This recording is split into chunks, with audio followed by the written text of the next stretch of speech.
Họ yêu nhau nồng thắm, họ tỏa sáng.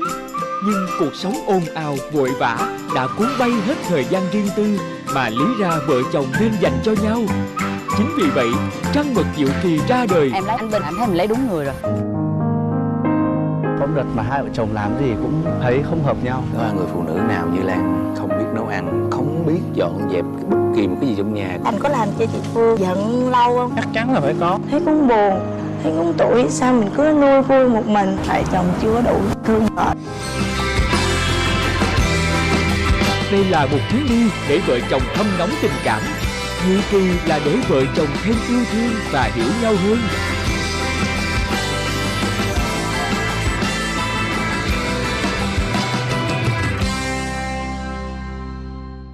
Trong tập trước, câu chuyện tình yêu vui vẻ, hài hước của vợ chồng diễn viên Kha Ly, Thanh Duy và vợ chồng diễn viên Thanh Tân, Khánh Uyên đã được kể ra với Trăng Mật Diệu Kỳ. Qua đó ta thấy, vợ chồng để đến được với nhau dường như luôn có một sự sắp đặt trước của số phận, gọi là thiên duyên tiền định chăng? Tại phần thi hiểu ý ở quán cà phê Cánh Đồng Hoa, vợ chồng diễn viên Kha Ly và Thanh Duy đã trả lời đúng 6 trên 8 câu. Không biết cặp đôi còn lại sẽ thế nào? Mời quý khán giả cùng đón xem. Sau cái phần mà hiểu ý á, thì em thấy là anh chị khá hiểu ý. Hên. Không phải hơn đâu, mà tại vì em cũng dễ dãi thôi. Bây giờ không lẽ anh khó với em? Đúng rồi. Mình anh em mà. Nhưng mà anh cứ yên tâm đi, tay quà cũng ập vô đầu em thôi. 1, 2, 3 vô nè. Lần đầu tiên hai vợ chồng lén ôm nhau là ở đâu? Quên rồi, chắc không nhớ nổi. Lén nhiều quá. Có lắm đó nha. Đừng nói lan can nha. Trời, xinh nhá. Rồi, xong nè. Trời ơi, tưởng đâu cái gì. Đồng Tháp. Đồng Tháp. Người ta yêu nhau đó, ta quen nhau đó thì hôn với đó chứ. Nhưng mà khúc nào kể. Lan can đó. Ủa lan can hiểu hả? Diễn lại luôn. Tôi đứng cái nè. Thôi, anh là vậy đó, không có hợp đâu.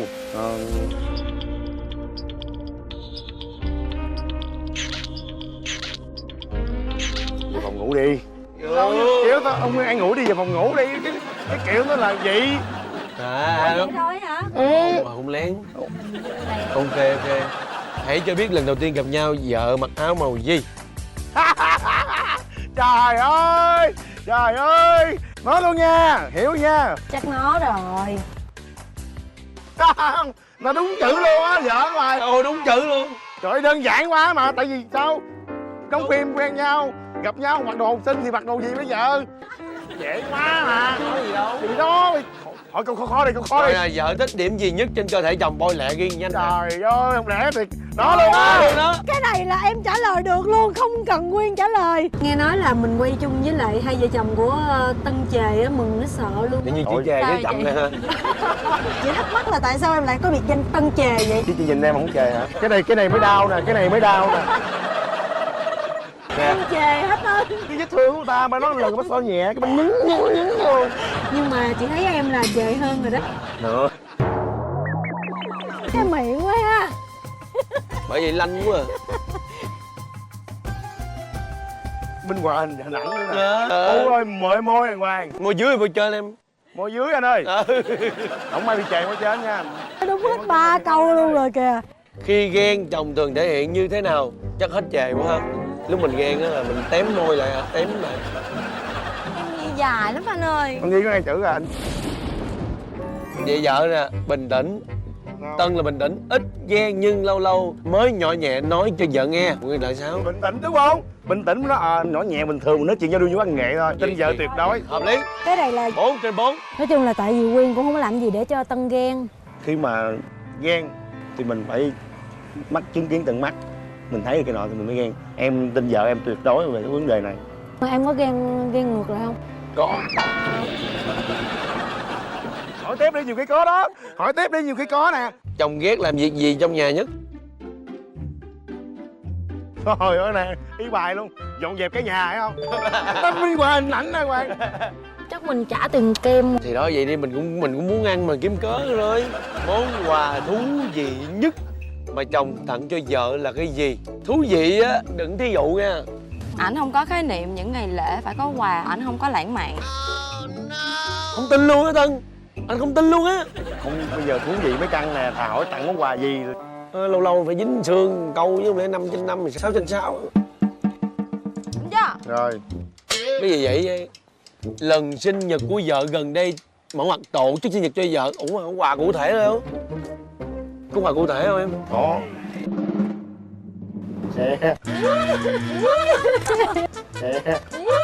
Đó, vậy cũng có rồi. Vậy là thú vị rồi.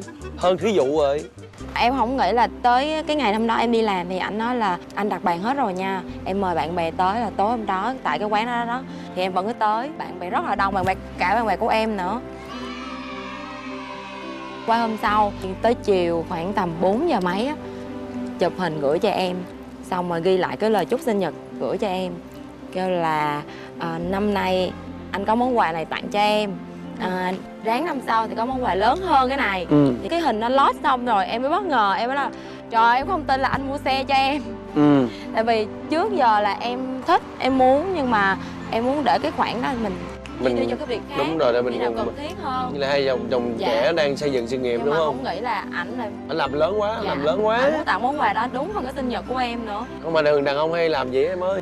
Nhưng mà lần đầu tiên. Ít tặng đâu. Ba không chơi vậy, chơi lớn à. Nhắc. Mà đâu biết rằng bữa đó đi mượn người ta mấy chục triệu đâu anh. Không sao em, không sao em. Bữa vừa tặng xong qua mai chủ nợ gọi liền. Nhớ đóng tiền lệ nha mày, nhớ đóng tiền lệ nha mày. Vậy mà nói người ta không tặng. Đó giờ anh không lãng mạn đấy chứ. Em thiếu sót quá. Đúng Tuyệt rồi vời. Đúng rồi. Tuyệt vời.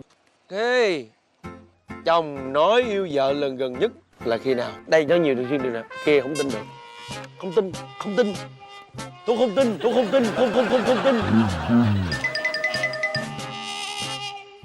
Khó lắm. Em thấy ngày nào cũng có. Nó nói hả? Yêu vợ. Chồng nói yêu vợ nha chứ không phải vợ nói. Vậy để sửa lại em ơi. Để sửa lại. Ngày nào cũng thế, ngày nào cũng vậy. Vậy mà kêu người ta khô khan. Rồi ok, dở bản. Ngày nào cũng có, ngày nào cũng vậy. Tao dạch lên. Nè, tay qua ập vô đầu tôi nè, tôi nói thiệt khúc này nè.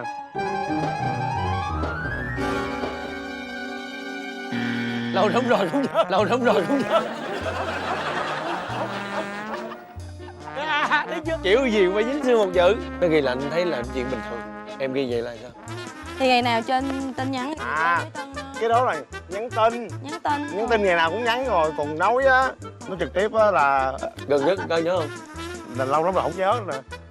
Rồi vậy chật khớp rồi. Nói thẳng là khi mà cưới nhau về mà nói cái câu mà anh yêu em nó cũng rất dễ. Nói chuyện ai nói cũng được, nhưng cái quan trọng là khi mà mình nói ra mà mình có làm được cái điều đó hay là không. Cái câu đó nói ra với một cái tình cảm như thế nào nữa. Cứ ngỡ Thanh Tân là người chồng khô khan, nhưng thật ra anh chàng là một người rất sâu sắc. Đúng như vậy đó Khánh Uyên ơi, yêu ở trong tim chứ không chỉ ở lời nói. Câu cuối nó nghịch lệ câu nãy đó. Vợ chồng cãi nhau lần gần đây nhất về chuyện gì? Mới yêu xong cãi liền vậy trời. Lạ nha. Tân nó ghi không được rồi. Đi nhậu về trễ đâu ha. đúng rồi đó anh. Cái tầm đắt cái mặt kìa. Ô, máy zoom mặt cứ miệng. Rồi, Ok. giơ bảng lên. Đi nhậu về trễ. Đừng có dùng từ đi nhậu được không? Đi Giao chơi lưu. về, đi chơi về khuya thôi được Đi rồi. chơi về khuya. Không được đi trễ khuya. Nhưng mà lần gần nhất thì sao em? Thì đi nhậu đi Để anh tự kể đi. thì đi chơi với bạn bè. Coi có đúng không nha. Tới 2-3 giờ bóng giờ mới về. Thì vẫn phải rồi. Nhưng em gọi anh từ lúc mấy giờ? Thôi, Quan trọng là em gọi anh từ lúc mấy giờ? rồi từ lúc 11 giờ nha. 4 giờ chưa về nè. Nhưng mà lúc gọi sao? Anh đang về. Tại rõ ràng không phải. Nói rất rõ ràng, anh đi chơi nhớ về sớm. 4 giờ sáng mà. 5 giờ sớm. Sớm quá. Sớm, sáng sớm tinh sương ngoài. Rõ ràng tại em nó rõ ràng, anh đi chơi nhớ về đúng giờ nha. Thì nó khác. Thương vợ mà đúng không? Mình thương vợ thì vợ nói sao vậy? Anh đi chơi nhớ về sớm. 4 giờ sớm quá. Đâu nghe mà sáng sớm tinh sương. Sáng sớm tinh sương thì mình về rồi. Mai mốt Tân á phải học theo anh Duy. Đi nhậu á là phải nhậu cho tới bến. Lúc nào nhậu là cũng nóc Đóng ao luôn. ao đi về liền. Anh Duy được một cái đi nhậu, mỗi lần đi nhậu về là xỉn bí tỉ, nhưng mà đi về rất là sớm chứ không có đi về khuya. Mỗi người mỗi cảnh. Chạy xô luôn á.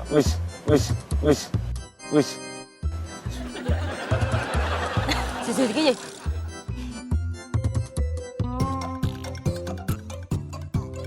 Đi nhậu, dù về sớm hay về muộn thì cũng đều không tốt cho sức khỏe. Có thương nên mới nói, có yêu nên mới bực bội và câu có mỗi khi chồng nhậu.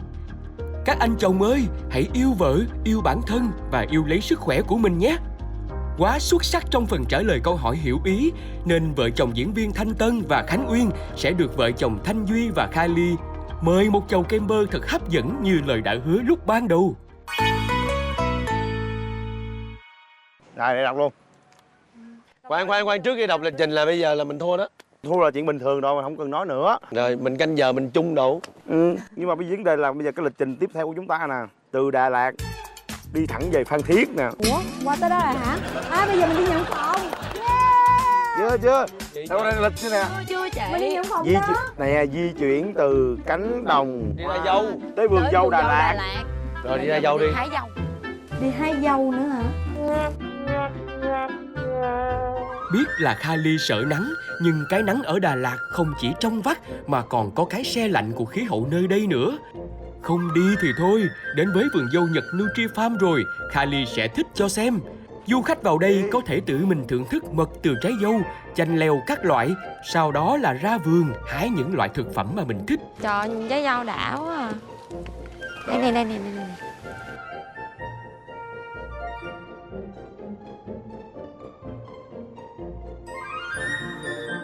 Trời ơi, vườn cà đẹp quá.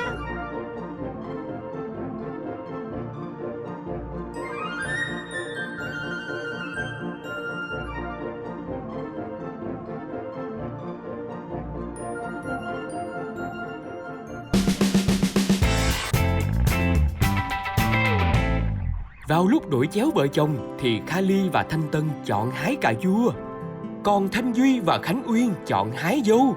Ôi thích quá. Trời ơi, vườn cà đây nè. Là mấy cái này chín rồi nè chị. Mấy này chín hết rồi. Đã quá, cảm giác hái cà thôi, thấy cà thích thiệt. Choáng ngợp với sự hấp dẫn của cây trồng nơi đây, nhưng có vẻ như mỗi người đều không quên tranh thủ tám chuyện gia đình. Em không hài lòng Tân cái gì? Là ảnh bề bộn lắm. Lúc nào cũng bài ra để cho em dọn dẹp trơn á.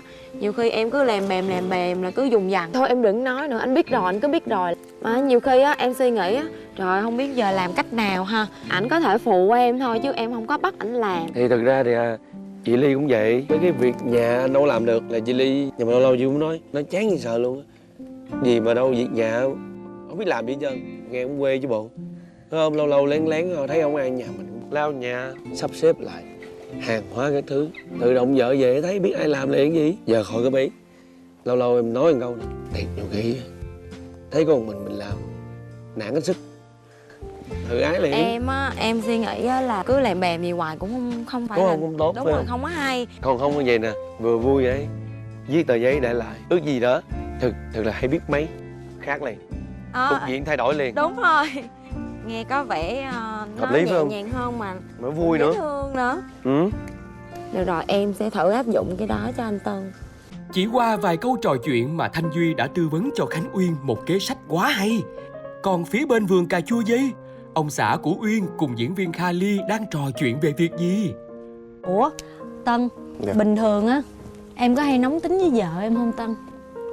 Lâu lâu chứ. Tức là như thế nào em mới bị nổi nóng? Giống như là hiểu nói gì nha, mà có tình không hiểu. Mà cứ đi hỏi tới hỏi lên bắt bẻ hoài à. Thì mới nóng lên, mà mỗi lần em nóng lên đó thì tật ngộ lắm, hay đập đồ lắm. Ồ vậy hả? Mà biết lửa cái đập lắm. Bữa đợt nóng lên cái vừa rung cái tay quýnh cái tivi, cái nhớ cái tivi mới mua. Rút cái tay lại đá cái cửa liền. Nhưng mà thôi, nói gì nói chứ cái vụ mà đập đồ á, bỏ đi nghe không? Cái vụ đập đồ thấy hao tốn lắm à. Em nóng tính thì em có thể giận đùng rồi em bỏ một cái chỗ nào đó để em bình tĩnh lại. Tuyệt đối là đừng có đập đồ. Em mỗi lần em nóng lên nó làm tính không để em đi ra ngoài đây chút xíu. Rồi em quay vô nói chuyện tiếp. Không cho em đi. Mà không dòng nóng mà không cho đi thì tức thêm nữa. Vậy hả?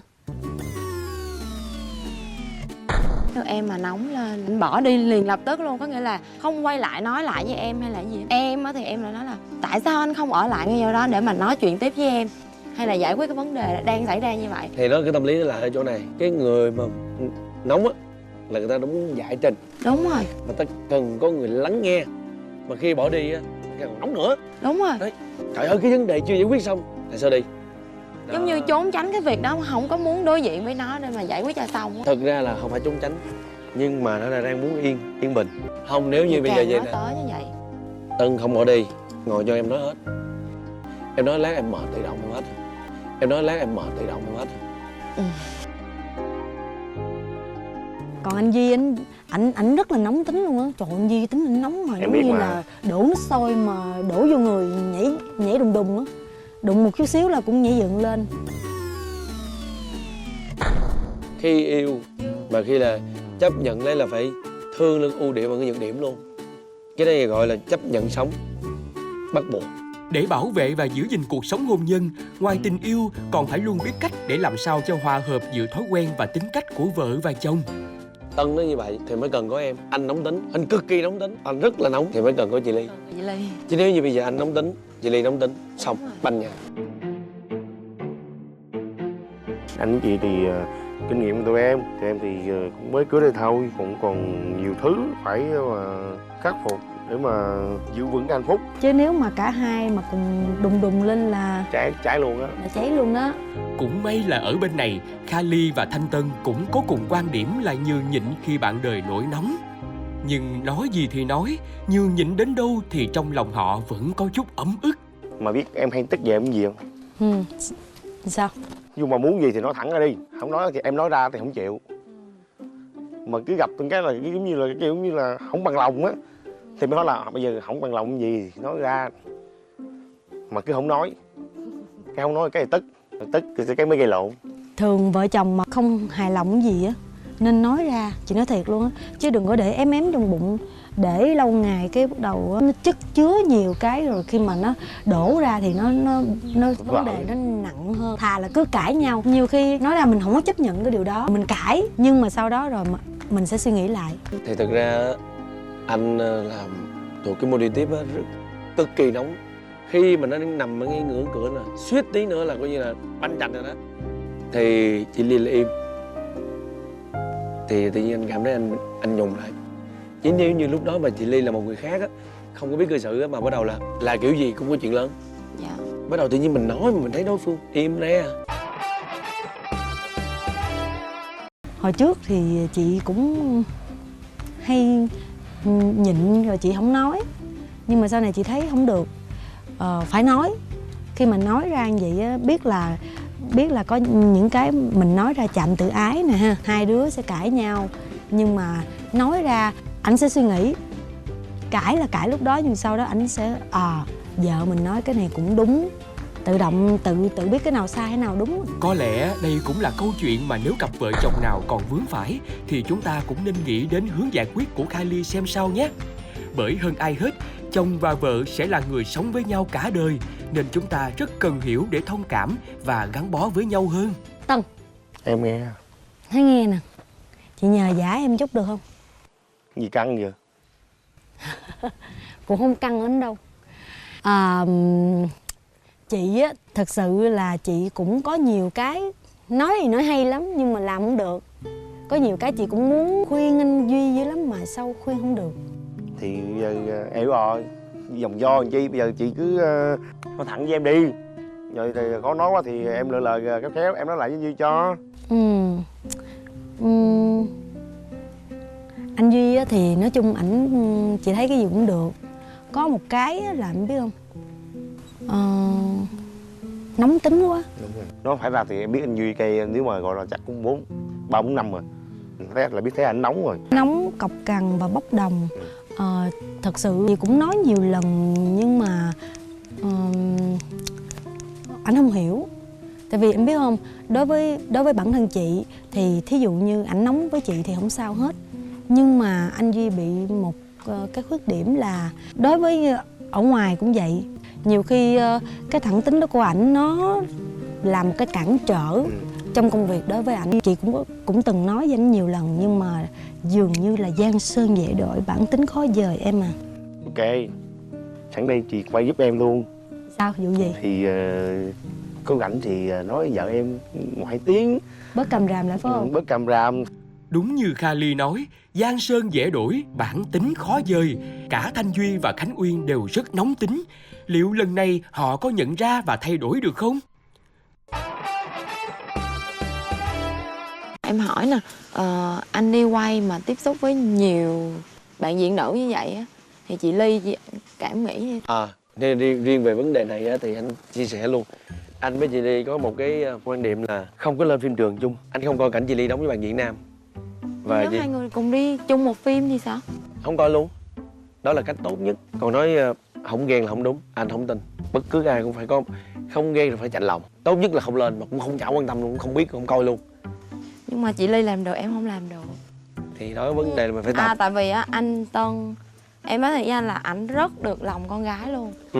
Ảnh đi đâu cũng có thể, cái nghĩa là một phút chốc thôi là họ có thể ngồi nói chuyện rất là nhiều thứ với anh Tân. Nhưng mà đó do mình biết là các bạn diễn nữ là có tình cảm mình liền, là mình tự phải tìm cách dạt nó bớt. Em không biết anh Tân có như anh suy nghĩ là mình sẽ hạn chế tiếp xúc hay là ở mức độ nào đó giới hạn hay không. Em có ý đúng, mình đã là vợ chồng á thì mình phải để ý một tí. Trời ơi, em bị hoài à. Ôm hôn bất chợt mình không biết lúc nào. Hả? Ôm hôn luôn. Nghĩa là em đứng xa, tại vì ảnh chụp với Pha thì em đứng xa thì xa. Cứ ra chụp thì đối với người Em bất đừng bình thường nhịn. em nhìn liền. Fan là chuyện nhỏ. Tại em đứng đó mà sao không? Lấy chồng vợ là nghệ sĩ á thì phải hiểu và thông cảm cho cái nghề của họ thì mới hạnh phúc được. Còn không thì không hạnh phúc được. Em chấp nhận cuộc sống hậu phương vững chắc thì em phải vững chắc. Người ta nói có yêu thì mới có ghen, nhưng ghen như thế nào là cả một nghệ thuật. Là một diễn viên, buộc Thanh Tân phải tiếp xúc nhiều hoặc thậm chí phải diễn cảnh tình cảm, mùi mẫn với nữ diễn viên khác. Nên đúng như lời của Thanh Duy đã tư vấn, Khánh Nguyên ơi, hãy giữ vững lòng tin ở chồng nhé. Tân, chị hỏi em này nha. Sao vậy? Em có quan trọng cái chuyện sinh con gái hay con trai không? Đối với em thì con trai con gái không quan trọng, nếu con trai đầu lòng thì tốt. Có vẻ là anh Duy hiện tại là đang cũng giống như em, thích con trai. Nói chung á, đàn ông thì chị thấy là ai hầu như cũng thích con trai đầu tiên. Nhưng mà chị thì chị vẫn thích con gái hơn. Ảnh ấy, con trai là mới được nha, con gái là không có được nha. Bây giờ chị cũng đang có một cái tranh luận với ổng về cái vấn đề đặt tên cho con nữa. Giống như là trong đầu ổng bây giờ là chị đẻ con trai đó. Là chuẩn bị tên con trai trước rồi đúng không? Con chị đang chuẩn bị tên con gái đúng chưa? Thì bây giờ chuẩn bị luôn hai cái tên. Dễ mà. Bây giờ tên gái lấy tên của chị, còn con trai lấy tên của ổng Đạt vậy thôi. Nói chung cái chuyến trăng mật này á, thực sự mà nói là cũng trong cái kế hoạch là để kiếm baby. Nhưng mà kiếm được hay không còn là do tùy duyên nữa. Bữa giờ chị cũng căng thẳng vụ con cái này, cho nên là em thử em dò thôi. Em dò để chị biết đường chị tính. Nếu mà ổng thích con trai thì mình sẽ canh kiếm con trai. Chung quy lại người phụ nữ rồi cũng muốn cái gì mà theo ý của chồng. Dành cho chồng hết luôn. Đúng, bởi vì có ai hiểu được nỗi lòng của chị. Thôi mình đi hát. Nói chung là nỗi lòng của phụ nữ á chị ơi. Cuộc sống hôn nhân quả là mỗi nhà mỗi cảnh. Với vợ chồng diễn viên Kha Ly, Thanh Duy và vợ chồng diễn viên Thanh Tân, Khánh Uyên thì câu chuyện của họ sẽ được giải quyết ra sao? Mời quý khán giả cùng theo dõi và đón xem tập tiếp theo vào tuần sau.